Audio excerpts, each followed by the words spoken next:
प्यारे बच्चों नमस्कार। सामाजिक विज्ञान में अगर आपको 70 में 70 लाना है तो ये ट्रिक अपनाना है। जो मैं आज बताने जा रहा हूं शायद ही आपको कोई बताएगा। अगर आपकी इच्छा है कि हम भी 70 में 70 लाएं तो आपको ठीक ऐसे ही पेपर लिखना होगा जैसे हम यहां पर बताने जा रहे हैं। ठीक है, सबसे पहले तो पहला काम, आपको ये गलती अगर नहीं करेंगे तो कोई दिक्कत होगी नहीं एग्जाम में। पहला काम, आपको शब्दों में और अंकों में आपको अपना अनुक्रमांक भर लेना है। ठीक है, शब्दों में और अंकों में अनुक्रमांक भर लेना है, विषय भर लेना है, प्रश्न पत्र और प्रश्न पत्र का संकेतांक जरूर भरिएगा। संकेतांक कौन सा होता है? 825 एन के लिखा है यहां पर, तो 825 एन के लिखा जाता है ना। और फिर दिनांक और कॉलेज का नाम जहां पे आपका एग्जाम हो रहा हो। बाकी ये सब चीजें वो आपको एग्जाम बता देंगे। तो हम आपको पूरा का पूरा मैप से लेकर के पेपर कैसे हल किया जाता है पूरा, उससे लेकर के मैप, और मैप दोनों है, 2 मैप भरने होते हैं, दोनों बताऊंगा आपको। ठीक है, तो यहां देखिए, जैसे मैं यहां पर हल करके बताऊंगा, एक ही पेपर होता है, केवल प्रश्न पत्र, इसीलिए यहां पर लिखा गया है केवल प्रश्न पत्र, यानी एक ही पेपर होता है आपके सामाजिक विज्ञान में 70 नंबर का। कैसे करना है, चूंकि 20 ऑब्जेक्टिव भी इस बार आएंगे, तो 20 के 20 ऑब्जेक्टिव कैसे हल करना वो भी हम बताएंगे। OMR शीट पे कैसे फिल करना है वो भी हम बताएंगे।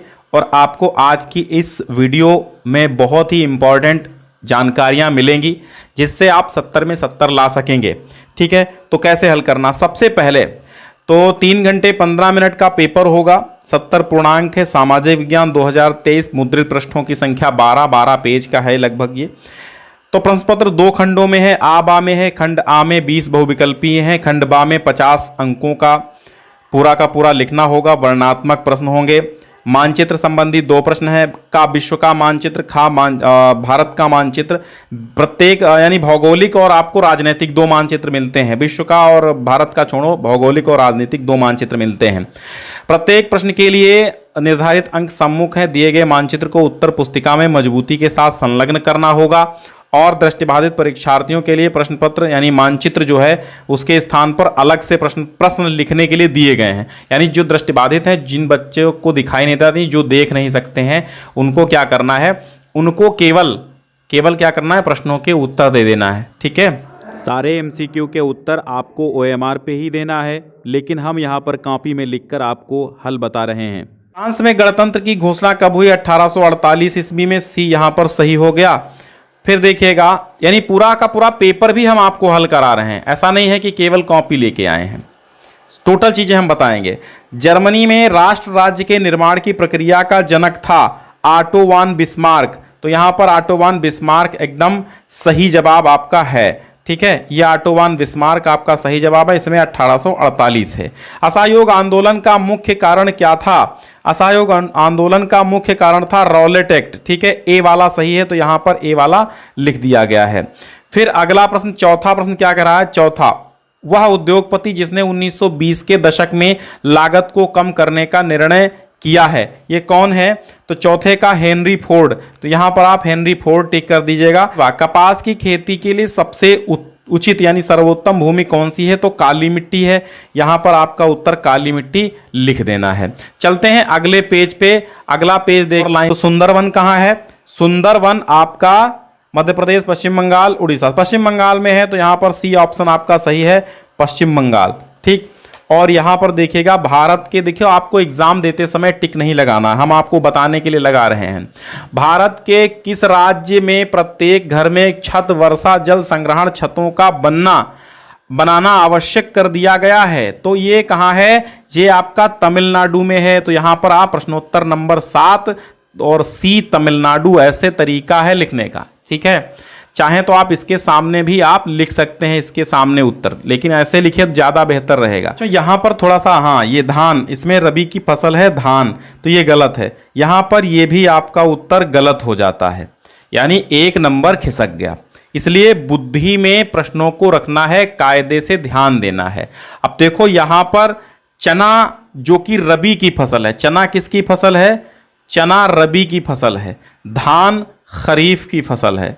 ठीक है, तो चना रबी की है, धान खरीफ की, लेकिन कंफ्यूजन के कारण यहां पर गलत हो गया। तो अब जब गलत हो गया तो 1 नंबर चला गया। ऐसी पहली गलती तो यही है, ये आपको नहीं करनी है। जो भी पढ़ो अच्छा पढ़ो, थोड़ा खाओ अच्छा खाओ, जबरदस्त तरीके से पढ़ो, ठीक है, गलत ना होने पाए। फिर अगला प्रश्न है, निम्नलिखित में से कौन सा खनिज आधारित उद्योग है? ठीक है, खनिज आधारित उद्योग कौन सा है? सीमेंट उद्योग। सीमेंट उद्योग खनिज आधारित उद्योग है। ठीक, चलो तो यहां पर सीमेंट लिख दिया। फिर देखो भाई अगला प्रश्न है 10 नंबर। 10 नंबर क्या है? निम्नलिखित में से कौन सा पतन यानी बंदरगाह देश के पूर्वी तट पर है? तो विशाखापट्टनम, विशाखापट्टनम है, यहां पर लगा दो। फिर है श्रीलंका में सिंहली को एकमात्र राजभाषा कब घोषित किया गया था? तो 1956 में, यहां पर लगा दिया सी, यहां पर लिख दिया सी। फिर प्रश्नोत्तर नंबर 12, निम्नलिखित में से कौन सा संघीय राज्य नहीं है? मणिपुर, हिमाचल प्रदेश, अरुणाचल प्रदेश, दिल्ली। तो यहां पर दिल्ली नहीं है, तो दिल्ली आप यहां पर लगा देंगे।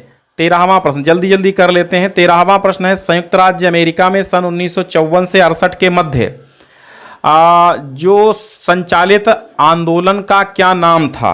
ठीक है, तो यहां पर बी वाला ऑप्शन होगा 13 नंबर का, नागरिक अधिकार आंदोलन। ठीक है, यहां पर नागरिक अधिकार आंदोलन इसका नाम था। निम्नलिखित में से किस देश ने किसी भी धर्म को राजकीय धर्म के रूप में अंगीकार नहीं किया है? ठीक है, तो राजकीय धर्म यहां पर भारत में कोई भी आपका राजकीय धर्म नहीं है, तो 14 का आपको ए लगा देना है, भारत। फिर है, नेपाल के लोकतांत्रिक आंदोलन एवं बोलीविया के जल युद्ध के बीच समानता थी? राष्ट्रीय भागीदारी की, जनता की लामबंदी की। तो यहां पर हो जाएगा जनता की लामबंदी, बी ऑप्शन आपका एकदम सही। फिर है 16वां प्रश्न कह रहा है कि वर्तमान में विश्व में निम्नलिखित में से किस प्रकार की सरकारों की संख्या अधिक है? लोकतंत्रात्मक सरकार, यहां पर बी ऑप्शन आपका सही हो जाएगा। यहां पर भी आपको सेम वैसे ही लिख देना है। प्रश्नोत्तर नंबर 17, प्रश्नोत्तर नंबर 17 में लोकतांत्रिक शासन व्यवस्था में समस्या होती है लोकतंत्र की चुनौतियों की, प्रतिनिधियों की। ठीक है, तो यहां पर प्रतिनिधियों की चुनौतियां, यहां पर सही हो जाएगा प्रतिनिधियों की चुनौतियां। ठीक है, तो यहां पर वही लिख दिया गया। फिर देखिएगा, निम्नलिखित पड़ोसी देशों में से मानव विकास के लिहाज से किस देश की स्थिति भारत से बेहतर है? तो भारत से बेहतर है श्रीलंका की स्थिति, लेकिन बच्चों अब श्रीलंका की स्थिति नहीं अच्छी है, बेकार हो गई है। श्रीलंकाई युद्ध हो गया ना, श्रीलंका में आंदोलन हो गया और वहां की सरकारें भंग हो गई, तो स्थिति अब अच्छी नहीं रही। लेकिन पुराने सर्वे के अनुसार ही ये उत्तर सही है, तो यही लिखना होगा आपको। ठीक है, फिर अगला देखिएगा 19वां प्रश्न है, एक वस्तु का अधिकांश प्राकृतिक प्रक्रिया से उत्पादन कहलाता है? प्राथमिक, द्वितीयक, तृतीयक, चतुर्थक। तो ये प्राकृतिक रूप से है तो प्राथमिक होगा। ठीक है, प्राथमिक यहां पर लिख दीजिएगा 19 का। फिर प्रश्नोत्तर, विश्व व्यापार संगठन WTO की स्थापना कब हुई थी? तो 1995 को, यहां पर 1 जनवरी 1995, बी सही है, तो हम कहेंगे। फिर आता है खंड बा। अब खंड बा में लगभग 80 शब्दों में आपको उत्तर देना है, तो आप इसको कैसे उत्तर देंगे मैं आपको बता रहा हूं। 80 शब्द कितने होते हैं मैं गिन के बता रहा हूं, 80 शब्द कितने होते हैं। और लगभग 4 नंबर का एक प्रश्न आपका होगा, 4 लघुत्तरीय प्रश्न आएंगे। अब आपका अति लघुत्तरीय वाला मैटर खत्म है, जो अति लघुत्तरीय हैं वो लघुत्तरीय में सम्मिलित हो गए हैं इस बार। ठीक है, तो लघुत्तरीय याद करना होगा आपको, विस्तृत उत्तरीय याद करना होगा, 2 प्रकार के, और अति लघु उत्तरीय जो थे वो ऑब्जेक्टिव बन चुके हैं, ये समझिए आप। तो यहां पर 2 प्रश्न दिए गए हैं कि जर्मनी के एकीकरण में सबसे महत्वपूर्ण योगदान किसका था? जर्मन राष्ट्र का प्रथम सम्राट कौन घोषित किया गया? अथवा लोकतांत्रिक शासन प्रणाली से क्या अभिप्राय है? तो उत्तर आपको 80 शब्दों में देना है, 4 प्रश्नों के उत्तर देना है और 4 के उत्तर देना है, 4 नंबर में। तो देखते हैं यहां पर खंड बा कैसे आप डालेंगे। यहां जैसे डाला आपने खंड बा, खंड बा जब डालेंगे तो थोड़ा सा यहां पर अच्छे से अंडरलाइन कर दीजिए। ठीक है, अब अच्छे से अंडरलाइन आपने कर दिया। अब प्रश्नोत्तर नंबर 1 है, देखो यहां पर प्रश्न भी लिखा गया। ठीक है, लेकिन आप प्रश्न नहीं लिखेंगे, ये प्रश्न जो है लिखने की आवश्यकता नहीं है। खंड बा प्रश्नोत्तर संख्या 1, इतने से ही काम चल जाएगा, आपको प्रश्न लिखने की आवश्यकता नहीं है। तो ये गलती आप नहीं करना, वरना बाधा भी पहुंच सकती है और सरलता भी है, कोई दिक्कत भी नहीं है। आप प्रश्न लिख देंगे तो कोई दिक्कत नहीं। इससे प्रॉब्लम यह है कि समय आपका जाएगा ये 2 लाइनों का प्रश्न लिखने में, ठीक है। तो अब 80 शब्दों में उत्तर कैसे देना है आपको बता रहा हूं। जर्मनी के एकीकरण में सबसे महत्वपूर्ण योगदान किसका था? जर्मन राष्ट्र का प्रथम सम्राट कौन था? तो अब आप देखिए यहां पर 1 2 3 4 5 6 7 8 9 10 11 12 13 लाइनों में उत्तर दिया गया है और 16 पेज की कॉपी आपकी बोर्ड की होती है। कितनी होती है? आपके बोर्ड की कॉपी आपको 16 पेज की मिलेगी। हमने एक वीडियो बनाया है कौन पेज कितने पेज की कॉपी होती। अगर आप बी कॉपी लेते हैं तो वो 12 पेज की मिलती है, ठीक है। तो आपको सामाजिक में बी तो लेनी ही पड़ेगी, बी कॉपी बिल्कुल पक्का है। अगर आप मीडियम साइज का लिखते हैं तो सामाजिक विज्ञान में बी कॉपी आपको लेनी पड़ेगी। वीडियो शेयर कर दीजिए, बहुत महत्वपूर्ण है। आप स्टेटस लगा लीजिए एक बार, बहुत ही महत्वपूर्ण है, ठीक है। तो अब यहां देखिए उत्तर कितना। अब यहां 1 2 3 4 5 6 7 13 सती कितना होता है? 13 लाइनें है ना, तो 13 सती हम 13 सती मान लेते हैं। अगर 7 शब्द एक लाइन में तो 13 लाइनें, तो लगभग 90 शब्द के आसपास हो गए। इसका मतलब यह है कि आप एक पेज में ही उत्तर दे सकते हैं अगर आपकी राइटिंग ऐसी है, ठीक है। तो ये आपको समझ में आया कि लघुत्तरीय का उत्तर कैसे देना है। फिर आपको हम बताते हैं, ये तो हो गया लघुत्तरीय का, ठीक है। अब हम चलते हैं वर्णनात्मक प्रश्न नंबर 2, ठीक है। लगभग 150 शब्दों में उत्तर देना है। ये कैसे देंगे आप? चलिए 150 शब्दों का उत्तर ऐसे आप लिखते चले जाएंगे। प्रश्नोत्तर नंबर 2 का खादर एवं बांगर क्या है प्रश्न ही लिखा गया है, प्रश्न मत लिखिएगा, आप नंबर डालिएगा। प्रश्न नंबर 3 यहां पे थोड़ा सा अंडरलाइन करते तो और बेहतर रहता, ठीक है, अच्छा लगता देखने में और सुडौल बनती कॉपी आपकी, ठीक। चलो ये हो गया। अब 4 प्रश्न ये देखो आप चारों के उत्तर दे दिए हैं। अभी मैं मैप भी बताऊंगा कैसे फिल करना है। फिर चलते हैं प्रश्नोत्तर नंबर 5। यहां पर ये जो 5वां प्रश्न आया है ये आपको 150 शब्दों में इसका उत्तर देना है। कैसे, कितने पेज में आपको उत्तर इसका लिखना होगा? तो हमने आपको बताया कि जो खंड बा का पहला होगा, जो 80 शब्दों में आपको उत्तर देना है, तो 1 पेज लिखना होगा। कितना? 1 पेज पूरा, पेज पन्ना नहीं पेज। और आप चाहें तो इसको 1.5 पेज में यानी कि दूसरे पन्ने तक भी ले जा सकते हैं, जितना आपको याद हो। अगर आप बना के लिख रहे हैं तो 1 पेज से ज्यादा भी लिख दीजिए। वैसे 80 शब्द लगभग आपका उत्तर सीमा है, तो टेंशन नहीं है। तो 1 पेज आप इसमें लिखेंगे। कितना? 1 पेज में वो आप इसका उत्तर देंगे।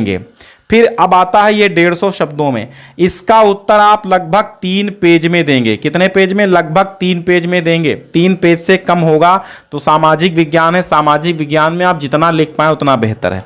तो प्रश्नोत्तर संख्या यहां पर देखिए 5 है। वन संरक्षण का अर्थ बताइए, तो वन संरक्षण का अर्थ बताइए तथा इसके संरक्षण की आवश्यकता पर प्रकाश डालिए, यही वाला उत्तर है।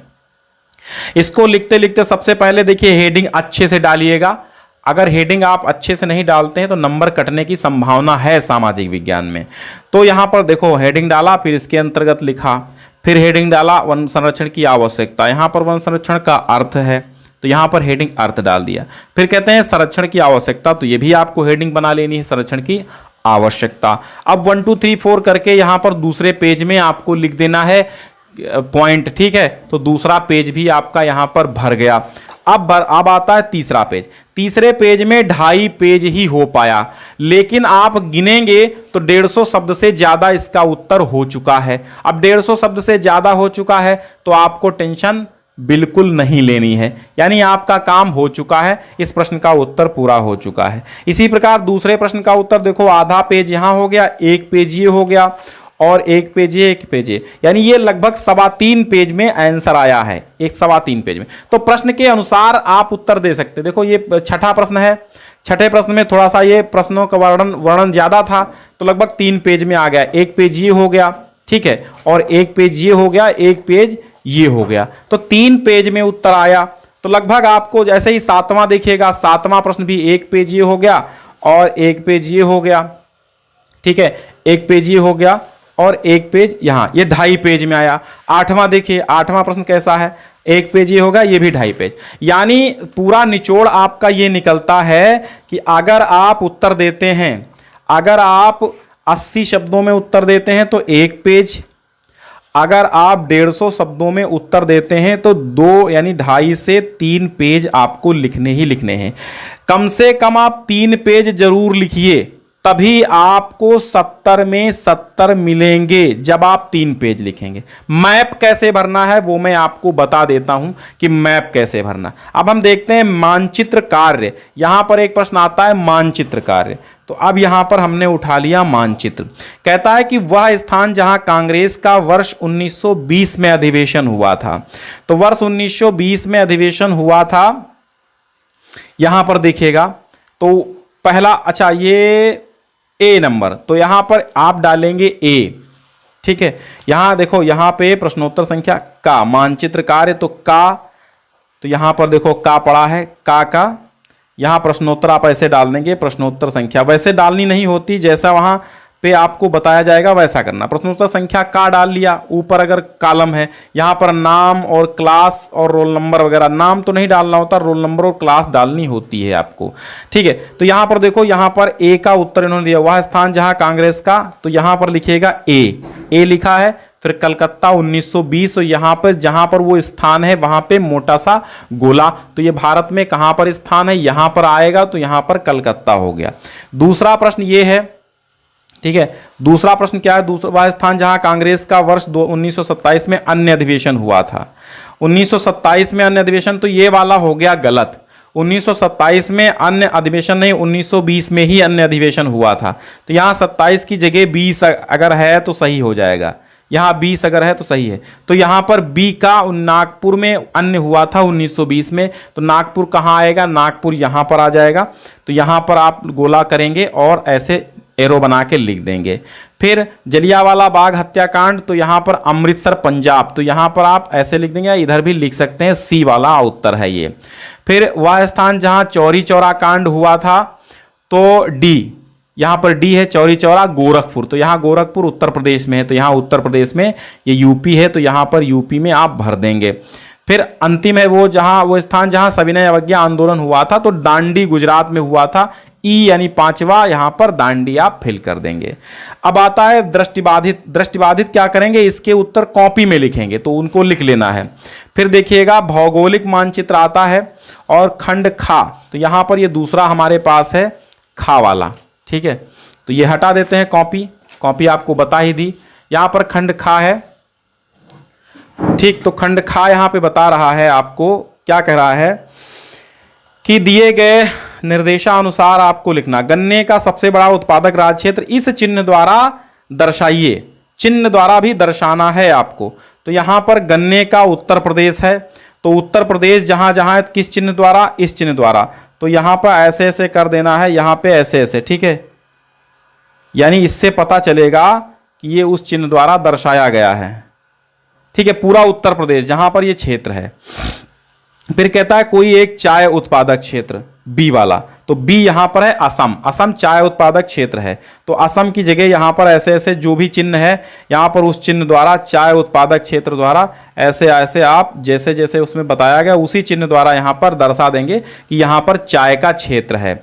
फिर आप कॉफी का सबसे बड़ा उत्पादक जो है चाय का, कॉफी का कर्नाटक है, तो यहां पर आप कॉफी का क्षेत्र दर्शा देंगे जैसा क्षेत्र है, ठीक है, जैसा चिन्ह कहेगा उस चिन्ह द्वारा आपको दर्शाना है।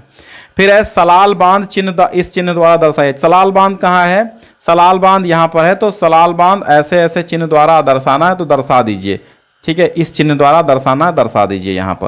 यहां पर सलाल बांध ऐसे ऐसे दर्शाना, तो यहां पर ऐसे ऐसे कर दिए, सलाल बांध है। फिर है राणा प्रताप सागर बांध इस चिन्ह द्वारा, तो राणा प्रताप सागर बांध है इस चिन्ह द्वारा, यहां पर है, तो यहां पर इस चिन्ह द्वारा आपको दर्शा देना है कि ये भाई राणा प्रताप सागर बांध है, ठीक है। तो बच्चों ये तो आपका डेमो पेपर 2023 का था, सेम ऐसा ही आपको मिलेगा बोर्ड परीक्षा में। हमने आपको टोटल चीजें बता दी, अगर आपकी इच्छा है कि आप 70 में 70 पाएं तो सेम ऐसे लिखिएगा, त्रुटियां मत कीजिएगा। इसमें तो एक आध त्रुटियां मिली हमको, यानी एक क्वेश्चन गलत, यानी इसमें भी आप अगर इसको भी पूरा चेक किया जाए तो यहां पर 69 में 70 में 69 का पूरा काम हो गया है। मान के चलो अगर नहीं 69 तो 68 जरूर मिलेंगे, और 68 बहुत होते हैं। 68 में अगर 30 मिल गए तो 98 हो जाएंगे। 98 तो आप टॉपर हैं, ये समझिए। 94 प्लस जिनके होते हैं 95 प्लस, ठीक है, 95 प्लस वाले टॉपर निकल जाते हैं, ये बात मानिए आप, 95 प्लस वाले हमेशा टॉपर होते हैं। तो भैया बहुत जल्दी इसको शेयर कर दीजिए। प्लेलिस्ट बनी हुई है सामाजिक विज्ञान की, हिंदी की लाइव क्लासेस शाम 7:30 बजे होती हैं। बाकी एग्जाम के लिए मैराथन क्लासेस भी जबरदस्त चलती हैं, ठीक है, कोई दिक्कत नहीं। चलो अब इतना बहुत है, अगली बार हम आपको कैसे कॉपी चेक होती है सामाजिक विज्ञान की वो बताएंगे, ठीक है।